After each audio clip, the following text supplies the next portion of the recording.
Fly me to the moon, let me play among the stars. Let me see what spring is like on Jupiter and Mars. Let rain fall, let rain fall.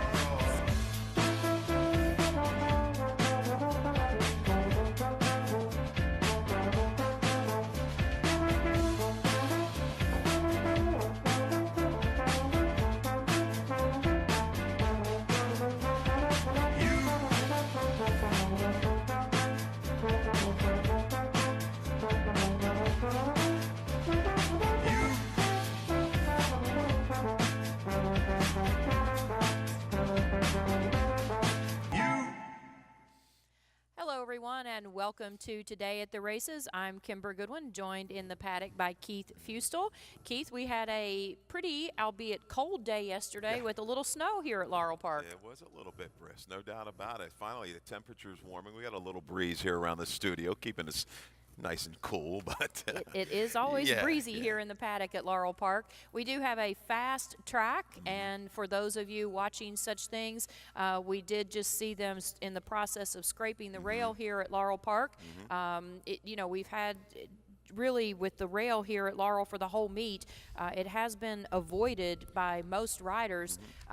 We'll see if the rail is a little bit better place to be. A couple weeks ago, the rail got a lot better, and you saw horses going to the inside. So we'll see in these early races how the rail plays. it's in a tough time of year for the track maintenance crew. Sure. You know, you're dealing with the temperatures, especially around here, where they can fluctuate quite a bit from day to day, week to week during these months. So yesterday that track played a little bit slower than normal too. Saw some slower early fractions and some sprints, 23s and change of 48s for the half. So we'll see. Yeah, definitely it's taking a little bit off the racetrack. It looks like right now.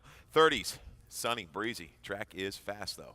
And it is, the track has to be treated this time of year to keep it from freezing, and that does tend to make the track a little bit deeper sometimes and a little bit slower times. And you see sometimes, like yesterday's track, where it plays a little slower. It might have, like you're talking chemicals, whatever in the track. Some horses like it. They don't mind it. Some hate it. And it was evident yesterday with a couple of races where we just had blowout winners. Horses winning by 15, by 7, by 5. Open lengths that really on paper didn't have a huge edge when you broke the races down. So let's see how things play out this afternoon. Well, one horse that doesn't have to deal with the cold weather anymore, who's been one of Maryland's favorites, is Paige McKinney, who is at Gulfstream Park today, our sister track. And Paige is going down there off of a subpar effort last time at Laurel, off the layoff from September. But Mary Epler, what a claim by this horse, who's won $1.7 million, and we hope that he can go to Florida and take the money. Must have had some good guidance when they picked that horse out. I wonder who kind of led them to that horse. That was a good one. There's no doubt about that. Well, we'll take a look at today's card. It starts here in 72 minutes. We do have a Rainbow Pick 6 carryover. That's $7,490. So start studying and get your tickets ready for that. That starts in race number 4. And going into race number 5, we have a Pick 5 carryover, $46.73. If you can take down one or both of those, you've got a nice little Christmas fund to go shopping with next week for sure. A little chunk of change would certainly do well right now. We also have a carryover starting here in race number 1, $651 in the Super High Five. Okay. We have first race on the card is a mile, non-winners of 2 lifetime. They're running for a nickel, and in this race we do not have any scratches, but we do have a prohibitive favorite right now at 1-9 in Tis Majesty. Yeah. And we both can't pick around this horse. Yeah, and I should have probably made this horse the favorite, and she's going to rise off of that. I still think they're going to be pretty close. When the betting is close, the 3 Wedgwood Blue and the 7 Tis Majesty for Brandon McFarland. These first couple races, Kimber, you're looking. Okay, 2 for 38 combined are your 2 favorites. You go to race 2, the top 2 are combined 0 for 31 if I'm doing the math correct. So this is the kind of races we got to deal with a little bit today, where I'm picking horses that normally I wouldn't, but I'm Right. trying to find an alternative and I can't. Right. And that's an issue. So Tis Majesty looks like the stayer in here. I think Wedgwood Blue is the quality speed, stretching out. You think of Salzman, you think of speed normally, but he's actually done okay when stretching his horses out. But I think Tis Majesty has just a little bit better staying power. Got beat by Benchmark Babe by 6 3/4 last time. Well, that's no disgrace, really, when that horse came back yesterday to win by about 8.5. Actually, right, one easy in the next condition. So one of these two, I would think, go out. If you're looking for a price, maybe the one, Capture the Sun, can chase and hang around if Wedgwood Blue fades a little bit. First time long. Benchmark Babe, I was here, actually handicapped that last day when this Tis Majesty race was, and Benchmark Babe was on the big drop down in class that day, and Farrier, outsmarted everybody by dropping her down and then not losing her, and like you said, came back yesterday and crushed another field. It's just for these horses, they just find a way to lose. Sure. So at 1 to 9, I certainly would try to beat this filly.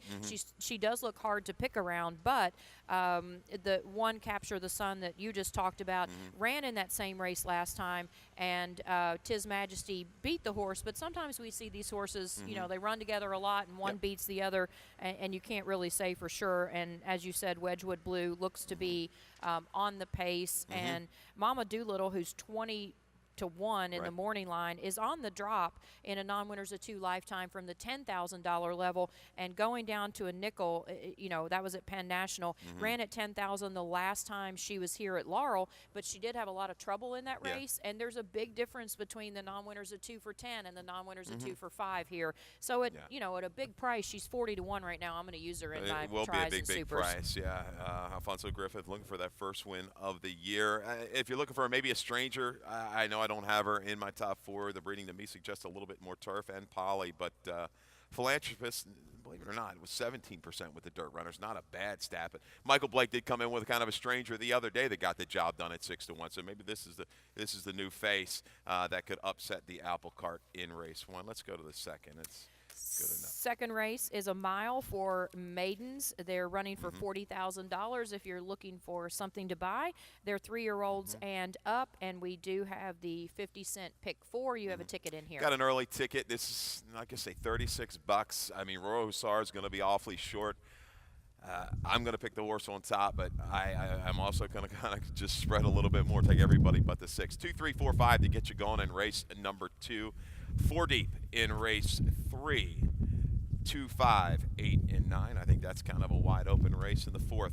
Brighton Lane is going to be a strong favorite. Another one. He's run second, 3 or 4 times in a row. This looks like the race. It should fall into his lap. And in the 5th race, we'll go with the 1 and the 2. Team Tim Primetime, man, my kind of price users in that 5th race to maybe run down the speed types. $36 is your ticket. In race number 2, we do have a scratch. The 1 James River is scratched out of race number 2. And I end up on the 6 Counseling. I'm trying to upset the field here, but you like the 2 Royal Hussar. I better add that horse to my ticket. I guess. I don't have Counseling. We've got video of Royal Hussar's race back in April over this racetrack. At this distance and at this tag for the $40,000. And Royal Hussar, a good effort that day. Was down inside, had to angle out, and you see in the Pink Silks kind of rallies on steadily in between horses, beats another horse by about a length per second, but just misses. Twin Valor is a horse we've seen kind of go up and do okay against a little bit better company. Last time out, Royal Hussar at the 7 furlongs, a strong effort on the rail, on the worst part of the racetrack. This extra furlong really shouldn't pose a problem. This is the right kind of field for him to get through the maiden ranks. Zapcat, I've got a close second choice at 2 to 1, just for the fact, just looking at the numbers. But the 3 dirt tries weren't good. That certainly concerns me. But this horse is holding good form, coming off of those races at Woodbine at Turfway Park. I just thought this race might be prime for an upset, and I went to the 6 Counseling, who's 12 to 1 in the morning line. Hasn't been out since October, but I am encouraged by those works at Fair Hill, and also the drop out of Maiden Special Weight Company. This horse ran 4th in Maiden Special Weight Company back here in September at Laurel, and was only beaten 9 lengths in that race, and been well traveled 3 different racetracks in 4 lifetime tries, and has done the least wrong except for the 4 You Tell Me, who's only run won twice. But, you know, for horses that have had 15 or 16 times to try to break their maiden, I went for somebody that I thought, you know, looked like coming off the layoff. He is going to be ready to go. And, you know, again, Royal Hussar is the one to beat, but has been the one to beat 4 straight times in a row at this level. So I tried today with a 12 to 1 Well, there's shot. a horse 39 to 1 last time out, just before the layoff, 32 to 1 before that. But now looking at it, I line this horse at 12. It will come down off of that. I know we've got the scratch of the one, but now I'm looking at it even a little bit closer. Coming back to it, this horse looks like the speed. And Toledo on a big price yesterday with Giles Fair. I believe that might have been a Schumann horse at $32. So, yeah. And we have one of my favorite angles in here, first time gelding on the 5, Malibu at midnight. Yeah. Malibu at midnight, interesting. Yeah, claim for 10 and now raises a big jump for a barn that's not afraid to drop horses. Right. That's the thing that kind of caught my attention with the 5. That's a huge step up. Let's go to the third race. Maiden 25,000 going 6 furlongs. They are 2-year-old fillies. No scratches in this race. And in race number 3, I went with another price horse, a first-time starter, Splendor Gal, who worked 36 and change last time out over the track. And, you know, I took a flyer in here. I wasn't in love with anybody that we've seen at the races already. I think today we might see some prices because, with the couple of exceptions, I don't see anybody really standing out over the field. This was wide open. I struggle with this race, and I don't blame you for going for the first-time starter by Painter. The mare, Splendor Town, 3 for 14 on the dirt, sprinting, did run in the lower 80s, made over 100,000. And I think was second in his first 2 starts. So, you know, the mare was ready early. Lone Sib, though, only win was on the grass, but, you know, the barn doing well. Jock trainer combination very well. Ricky Silverman's had a good run here of late. I think the 2, Deb's the Boss, is the speed of the speed. Was hampered by the dead rail on the 24th, took a lot of pressure, and was pretty willingly. I went back and watched that rerun again this morning. You know, just like I say, a slight fade the last 1/8 of a mile. I know we're stretching out a little bit here, but maybe we'll see that aggressive ride that Toledo showed on the other Dale Capuano maiden yesterday that just absolutely galloped. Deb's Boss hustled to the front. I think she might be able to control it. This horse, you know, was well intended first time out, went off at just under 4 to 1. Yeah. So evidently they liked her that day in her first career start. She just didn't, you know, for reasons that you just mentioned, couldn't get there. Yeah. The 9 winning threads on the drop out of Maiden Special Weight Company, second time off the layoff, was well beaten last time out, but a big difference from Maiden Special Weight to this 25,000. This is the class drop. Right behind 2 Grand Motion horses that ran 1-2 that day. Mirab was the horse that had experience. The other one, I think, was a well-bred firster. Can't remember who it was kin to, but came up to get second. Winning Thread made an okay middle move under a ride, and against this field, there were some questionable speed types in it. Maybe this horse, just the race falls into its lap, can circle and get the job done. Magically Discreet goes second time Lasix, route the sprint, a good angle for Tim Woolley, who had a winner here yesterday. Yeah, I like the 2, I like the 9. Tap it Claire, Jaime Mejia, you just, you know, throw a dart and hope you hit something with him when he wins. But this horse, you on the go back, has an okay try sprinting. The last time this horse sprinted in the money track at Parks, Byra 43, had some trouble. Look at the short comment, brutal trip and missed. Maybe the turn back is what this filly needs for the connections. I'm not sure. This is a wide open spread kind of race. One angle I liked on Dale Cap, second time over his career with second time 2-year-old maidens, he's 27% with a positive ROI. And the 8, Magically Discreet, coming off that layoff from October the 29th, dropping from maiden 40. The winner in that race was a huge 14-length winner. So while it looks like this filly was just crushed, she was only beaten 6 lengths per second in much tougher. So pretty, you know, there's not a single horse in this race that I could eliminate, honestly. I think it's wide open. Well, we're going to take a short break here from the paddock at Laurel, just over an hour to race number 1. Keith Fustel and I will be right back.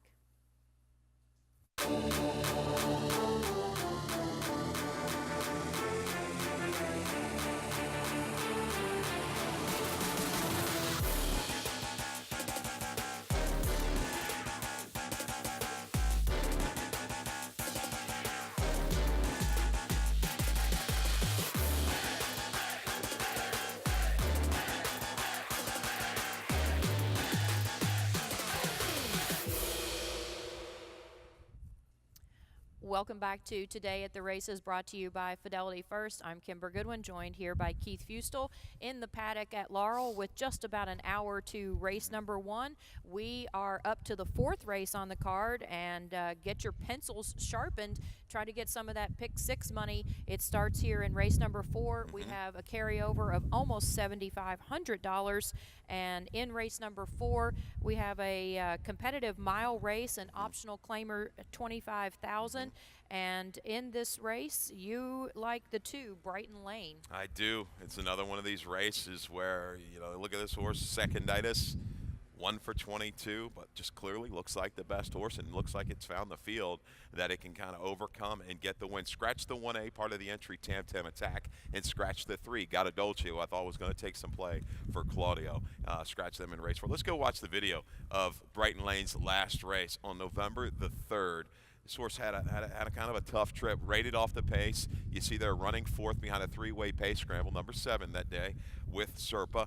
And looks like this horse is going to kind of make a nice steady move 4 wide, but kind of gets beaten to the punch by the eventual winner, Leather Goods, for Ham Smith. Leather Goods circling 5 to 6 wide and just kind of gets the jump. And right here, a little brushing. The 6 drifts out a little bit. The 4 drifts out a little bit, and boom.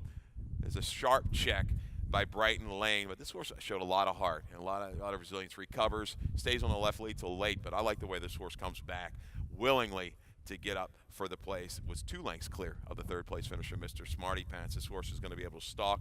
Looks like Super Buddy now with the scratch of the 1A Tam Tam Attack. Looks like the horse to be on the lead. Sent first time out off the claim for Lacey Gaudet. Could take the field a long way in here. 2-8 and the 7 Gin Fuzz, I think will make a decent run into him. And sometimes, for a horse that's 1 for 22, you don't need very much discouragement to get them to spit the bit again, but did come back nicely for that 2nd place finish in that race.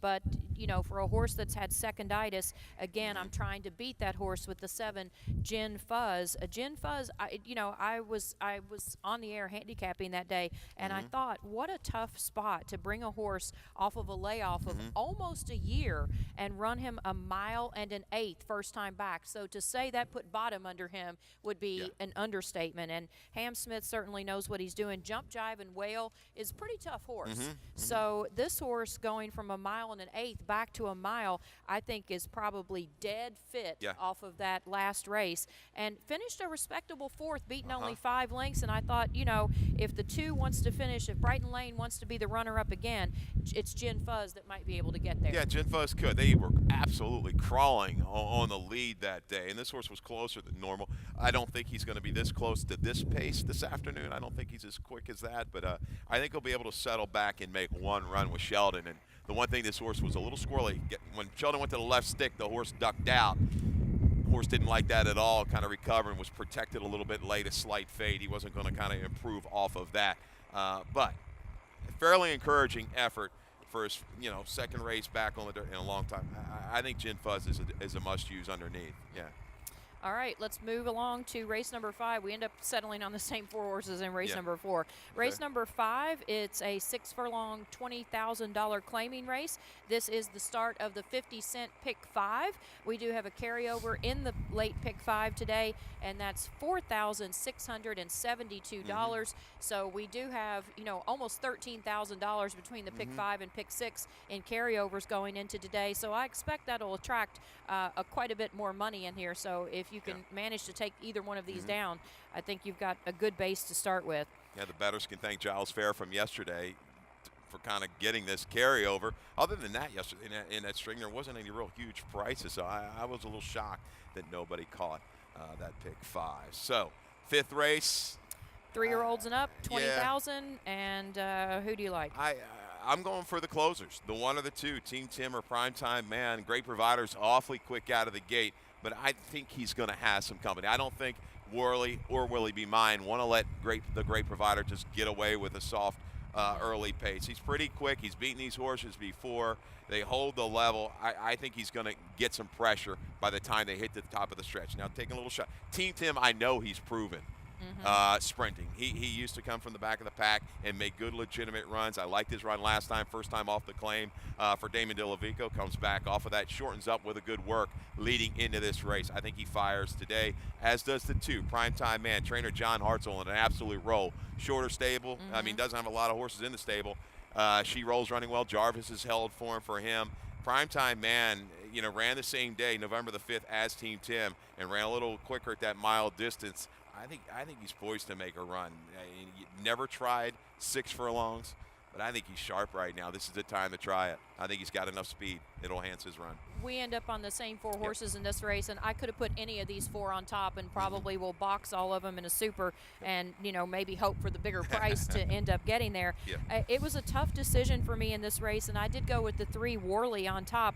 I was very confused about this last race. So this horse ran off 5 straight really good races in a row, has been in the money 12 of 19 here at Laurel Park. Came out of the same race last time with Showalter, and the 5, Willie Be Mine, is also coming out of that race. So you look at this 5 straight in the money finishes, and this horse has always been, as you said, can't let the great provider get away with an easy lead, and has always been up near the pace. So 2 starts ago, the pace was 22-2. Last time the pace was 22-4, and this horse was 7th off the lead at the at the half mile. So I don't really know what happened to him in that race, but I'm willing to give him a pass.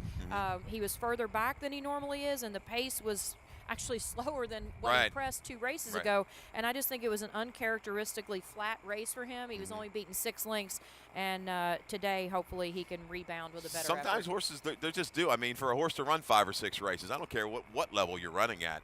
That's good to do. And Worley was he was pegged inside in a big field. That was an 11-horse field. Showalter was kind of hustled to the front, was dead game when winning that race.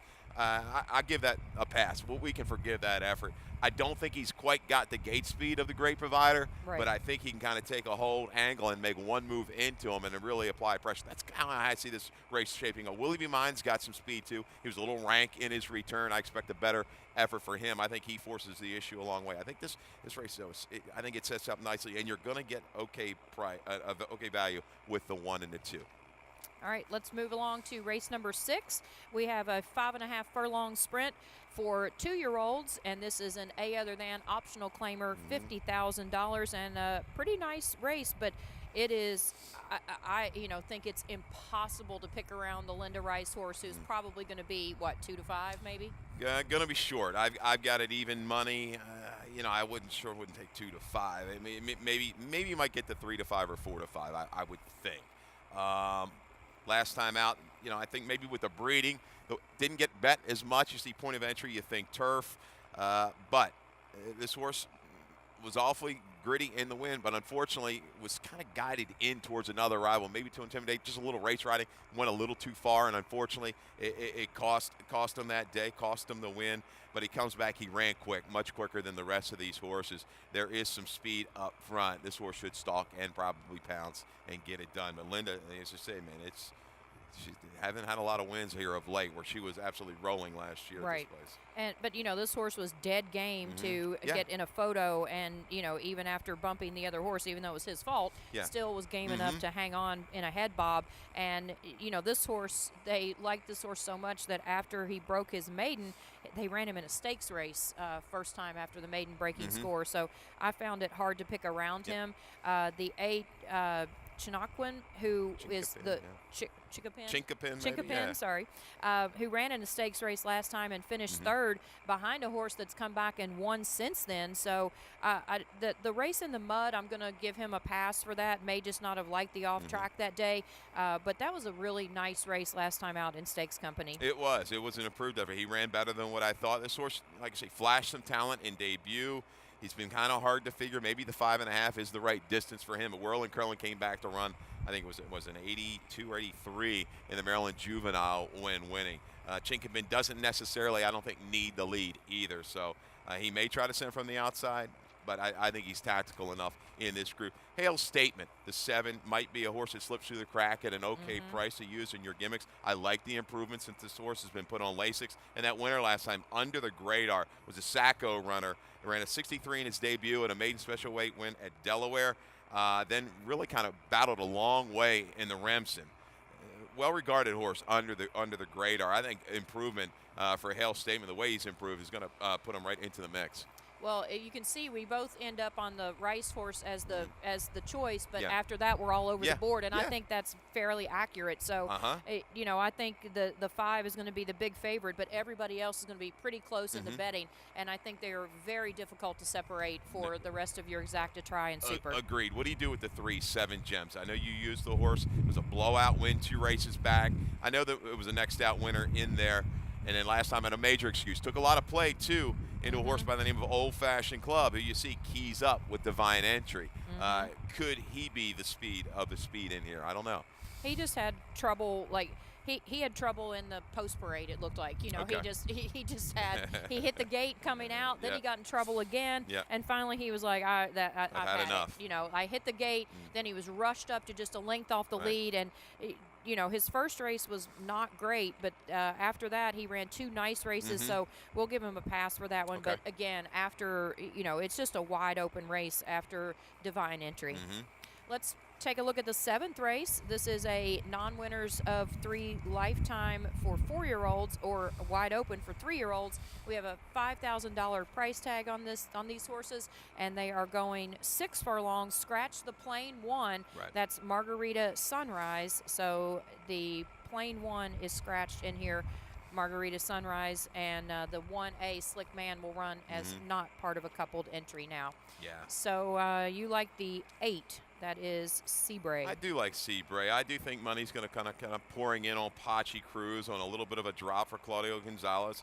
This horse is okay. Couple shows at the 6 furlongs out of 3 tries.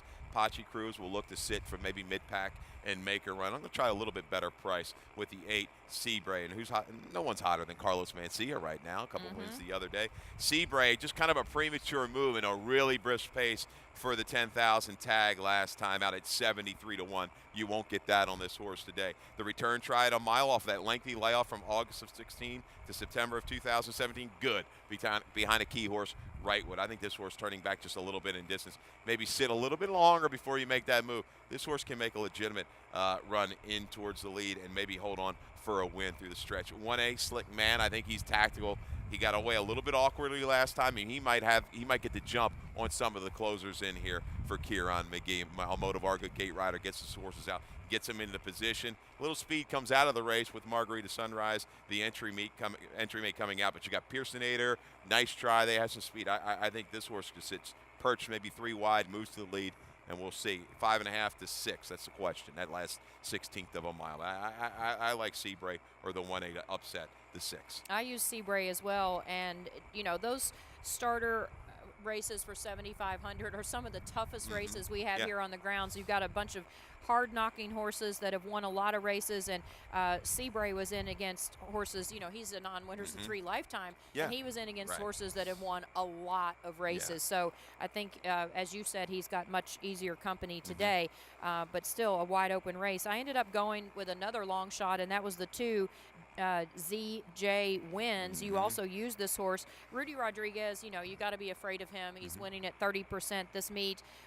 This horse has run all but one of his lifetime races on the turf, but he did win that one. It was his last race here at Laurel, and that was the non-winners of 2 condition. He just goes straight up to non-winners of 3, and I think he caught a field that he can be competitive. So, you know, it didn't take him really that long to get through his non-winners of 2. So, you know, if you have a horse that's 1 for 22 or 1 for 25, and then they go from a non-winners of 2 to non-winners of 3, it might take them another 10 or 15 races, but sometimes these horses can, once they get that condition, they can just roll right on through. Wheel it right back. And ZJ Wins did what he was supposed to do last time. Snuck away at an okay price, I thought, as well, for an owner-trainer combination who have come down here with maybe some of their lesser quality runners and done well. They didn't get the job done with a maiden yesterday, but Rudy Rod won the feature with Glenn Richmond yesterday afternoon. All right, on to the 8th race. We have 1 mile and a 16th. They are an optional claimer 25,000, 2 other than for 3-year-olds and up. In the 8th race, scratch the 7 Sue Me, and you went with the 4. That's Gisum Jim. Yeah. Maybe Santa Capuano can hit again here, huh? Gary Cap rolling at some big prices of late. Yeah, Dat Melody, River Deep, Dr. Tool, they're probably going to the three to get all the money, maybe even Kabang. We're trying to upset them here with the 4 G's and Jim. Let's go back and watch this horror show of a trip on December the 1st in an optional 2 other than. If we've got that guy, it's going 6 furlongs.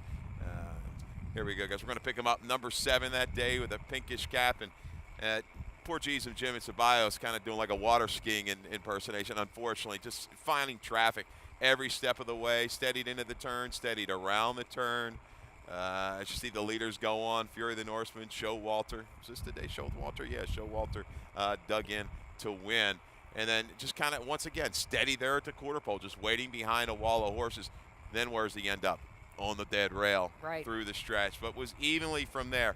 2 sprints to a route. I know it's a small sample, 44% though with a high ROI for Gary Cap. Straight up sprinter route is a good angle. This horse is tactical enough.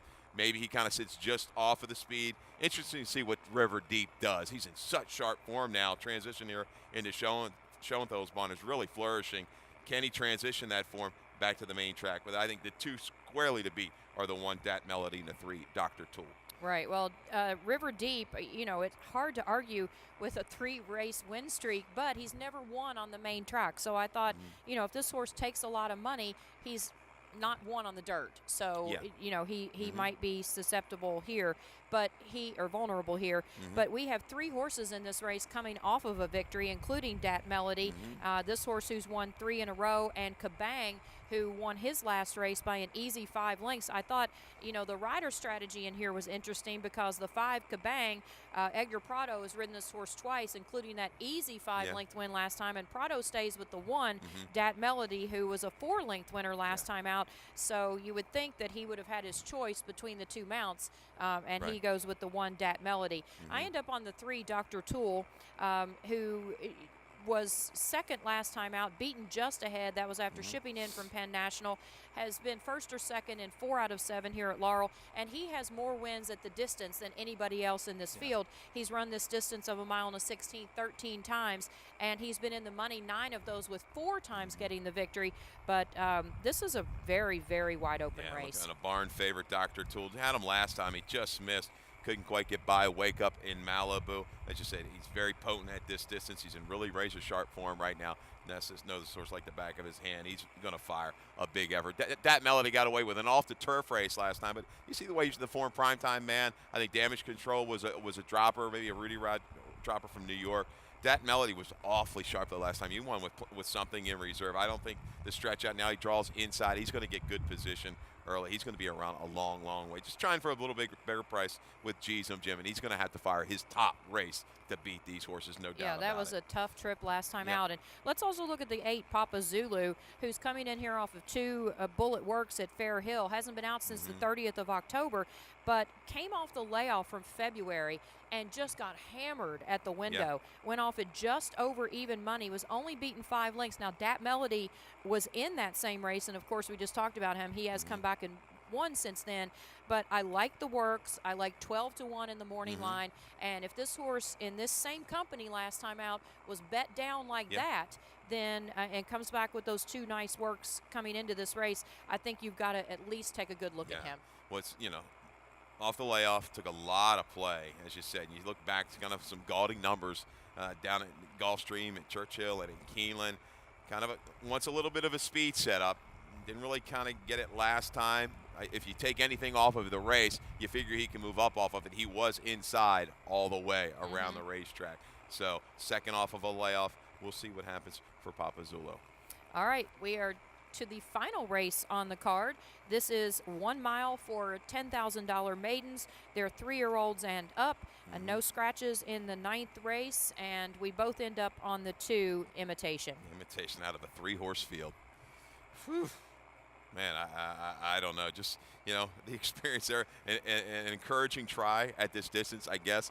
Not a whole lot I can talk about in this 9th race, but Imitation held pretty well behind Barron, who kind of galloped in that 3-horse field, came back and ran just okay in that 2 in Life company. But Imitation, I don't think necessarily needs the lead. I think Brancato for Wayne Potts will kind of go ahead and set the early pace. Maybe Miss My People coming off the sprints will be up forward as well. But Imitation, was pretty willing to the wire when it's you consider everything and consider the rest of the group he's going to run about. I like the 9 My Pal Jerry as well, stretching out for a barn, doing quite well. Owner trainer doing very well. This horse will circle and make a move into it. Will he be able to kind of follow through at the distance? I don't know. Imitation gets blinkers on today, and maybe that's just enough of tinkering around to get him to get to the wire. Miss My People that you briefly mentioned, who ran last time out in this company, was beaten only 5 lengths and does have at least some nice tries in his last 4 or 5 races. Has been in the money 5 out of 12,